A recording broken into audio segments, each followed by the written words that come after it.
This is the story of how luxury transformed men's grooming, a sleepy $25 billion drugstore category, into one of the most profitable rackets of the last decade. Back in 2005, the average man's bathroom held maybe 4 products: a bar of soap, a drugstore razor, a can of shaving cream, a stick of Old Spice. The whole setup cost about $40 a year. By 2025, that same demographic is being sold a $300 razor system, a $180 jar of moisturizer, an $80 shave cream, a $400 bottle of cologne, a monthly subscription for hair loss medication, and a separate one for performance supplements. $400 a month for men who used to spend $40 a year. Nothing about the male face changed. Skin still ages the way skin always aged. Hair still falls out at the same rate. So the question is simple: how did we get here? And who's pocketing the difference? What looks like an explosion of premium options for the modern man is actually something much colder. It's the financialization of a category. 3 forces: Silicon Valley disruptors, Wall Street roll-up artists, and luxury fashion houses quietly turned the bathroom shelf into a recurring revenue machine. And they did it in about 14 years. To understand the heist, you have to understand what was being heisted. For most of the 20th century, men's grooming was the dullest aisle in the drugstore. Gillette dominated wet shaving with margins so reliable that Procter & Gamble paid roughly $57 billion to acquire it in 2005. Braun, also under the Procter & Gamble umbrella, owned the electric shaving side of the same shelf. Old Spice ran the deodorant category. Edge owned shave gel. The category grew slowly, rationally, in line with population. There were no 12-step routines. There was no lifestyle. Men shaved, they showered, they reapplied deodorant. They bought Old Spice if they were over 40, and Axe if they were under 20. That was the entire taxonomy. Margins were healthy but stable. The big legacy players had no reason to rock the boat.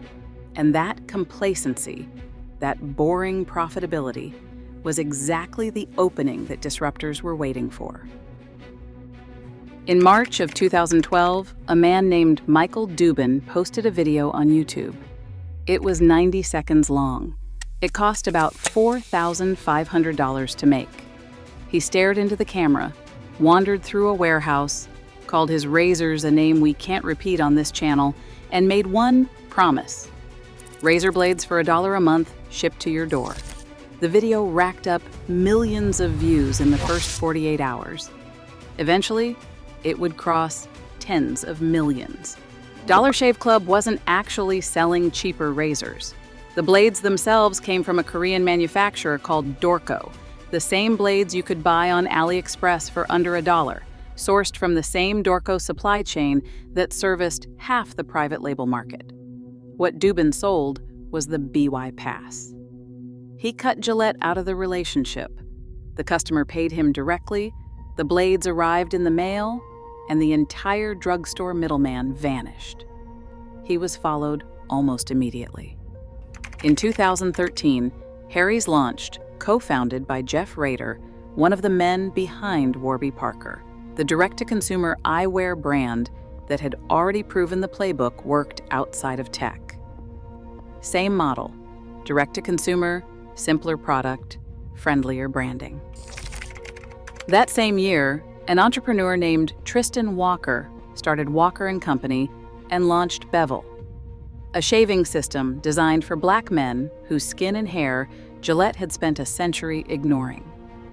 Hims came in 2017, selling hair loss medication and skincare to men who didn't want to walk into a dermatologist's office. Manscaped pushed body trimmers into the same window. Row launched. Keeps launched. By 2018, there were dozens of these brands, all with the same pitch. Glossier was running a parallel disruption in women's beauty at exactly the same moment, proving that the direct-to-consumer model wasn't a fluke. It was a structural shift. The pitch was always the same. Legacy brands are ripping you off. We'll save you money. It was, briefly, true. But here's where the story turns. $1 a month is not a viable business. Razor blades that cheap, shipped individually, with no retail partner footing the cost of inventory, the math breaks. Dubin and his investors knew that from day one. The dollar razor was the loss leader. The actual business was everywhere else on the website. By 2015, Dollar Shave Club was selling shave butter, hair products, cologne wipes, body washes, and mid-tier subscription tiers running $9, $15, even $20 a month. The average customer wasn't paying $1. The average customer was paying closer to $30 a month, locked into auto shipments they barely registered on their credit card statements. Harry's followed the same arc. By 2016, it had moved from a $5 razor handle into a full bathroom range. Hims expanded from one product into 10, then 20, each at a higher price point than the last. The pattern repeated everywhere. Every brand that started with one cheap entry product expanded into a premium ecosystem. The discovery the founders all made, separately and then together, was the most important commercial insight of the decade. Men, it turned out, will pay luxury prices for grooming products. They just had to be told a story. Tell a man the cream contains peptides. Tell him the bottle is glass instead of plastic. Tell him the brand has a philosophy. He'll pay 4 times what his father paid. The disruption was over. The premiumization had begun. And it had only just started, because the next wave was about to make it permanent. In July of 2016, Unilever bought Dollar Shave Club for $1 billion in cash. Read that sentence twice. A 4-year-old company with no proprietary product, selling commodity blades through the mail, was worth $1 billion to one of the largest consumer goods conglomerates on Earth. Unilever wasn't paying for the razors. They were paying for the customer relationship. Roughly 3.5 million men were on auto pay. They had voluntarily handed over their credit card information and were unlikely to cancel out of pure inertia. That subscriber list was the asset. The blades were a delivery mechanism. Once that deal closed, the floodgates opened. Procter & Gamble bought Walker & Company in Bevel in 2018. Edgewell tried to buy Harry's for over $1 billion in 2019. That deal collapsed under regulatory scrutiny, but the message had already been sent. Every legacy consumer packaged goods company started shopping for direct-to-consumer subscriber lists. Private equity moved in next. Manscaped, after years of direct-to-consumer growth, took on outside investment and went public through a SPAC merger. Hims went public via SPAC in January of 2021 at a valuation north of $1.5 billion. Private equity firms started rolling up barbershop chains, men's wellness platforms, and hair loss telehealth services, anything with recurring revenue and a male customer. What had started as a disruption against legacy brands ended with the legacy brands and the financial markets owning the disruption itself. The customer was now paying premium prices to subsidiaries of the same conglomerates the entire direct-to-consumer movement claimed it would replace. But the money on the table was bigger than even Wall Street realized, because someone else was watching from a much higher floor. LVMH, Kering, L'Oreal, and Estée Lauder spent most of the 20th century treating men's grooming as a side category. Cologne for the holidays, maybe a basic moisturizer in a black bottle. The serious money was in women's beauty. Around 2020, that changed. Tom Ford had quietly been building a men's range inside Estée Lauder for a decade. By the early 2020s, it was generating hundreds of millions in revenue, with $200 candles and $400 colognes that men were buying for themselves. Le Labo, also owned by Estee Lauder, leaned harder into masculine fragrances. Santal 33 became briefly the unofficial scent of every man under 35, with a bookshelf and an opinion. Jo Malone, another Estee Lauder house, quietly captured a similar audience with gender-neutral positioning and a price point that signaled arrival without screaming it. Kering, meanwhile, had acquired Creed, the centuries-old London fragrance house and longtime benchmark for serious masculine fragrance, in 2023 at a valuation reportedly north of $3.5 billion. That deal was a signal. The luxury conglomerates were not just tolerating men's fragrance, they were making it a strategic priority. Then came the bigger move.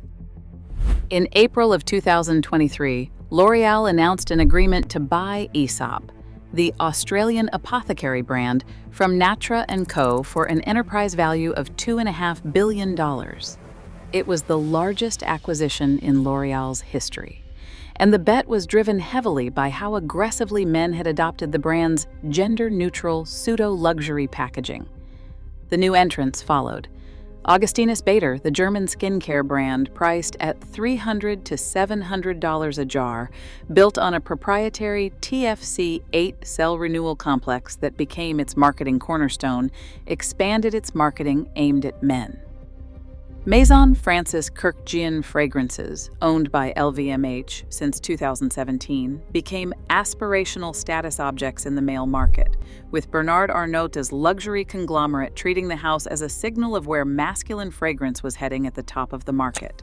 The Rowe, Brioni, and Loro Piana began stocking grooming and fragrance in their own boutiques. The luxury houses had spotted what the direct-to-consumer founders had already proven. Men will pay luxury prices for grooming.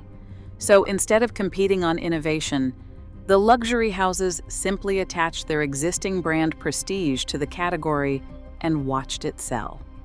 A Tom Ford label and a black bottle were enough to triple the price of what was, chemically, mid-tier skincare. By 2023, the top of the market had been claimed.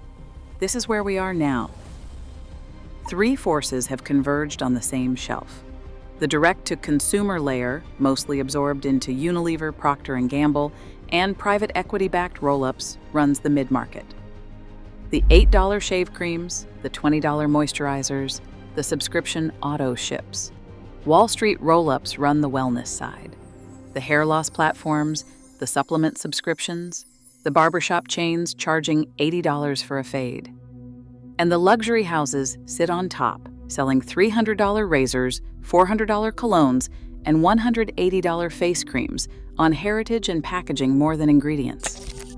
None of these three forces are coordinating with each other. There is no smoke-filled room. But the structural result is identical to one. There is no cheap option left. Every entry point, the drugstore aisle, the Instagram ad, the boutique counter, has been priced upward. The same fluid mechanics, the same commodity ingredients get poured into bottles of escalating prestige and sold at escalating prices. The average premium leading man now spends between $200 and $400 a month on grooming, depending on which surveys you trust. That is, adjusted for inflation, several times what his father spent at the same age. Nothing about his face required this. The cartel built the demand. There's a clean lesson in this story, and it's not really about grooming. The original promise of every disruptor, Dollar Shave Club, Harry's, Bevel, Hims, all of them, was that direct-to-consumer would bypass the middleman and pass the savings to the customer. That promise was real for about 3 years. After that, every layer that got disrupted got rebuilt at a higher price point, and the disruptors themselves became the thing they replaced. This is what financialization actually does to a category. It doesn't make the category cheaper. It makes the category more profitable for a smaller number of owners by adding pricing tiers and stripping competition. The customer ends up paying for the disruption, the consolidation, and the luxury layer, all stacked on top of each other. The 38-year-old man buying a $400 cologne and a $300 razor isn't getting a better shave or a better scent than his father got from Old Spice and a Bic. He's getting a position in 3 different supply chains owned by Unilever by a private equity fund by LVMH. He's the recurring revenue line item. If you want a way out, the way out is the same as it always was. Bar of soap, drugstore razor, Old Spice. The bathroom shelf your father had in 2005 still works exactly the way it did then. The only thing that changed is who is profiting from your decision to upgrade. That's how a cartel works when nobody calls it one.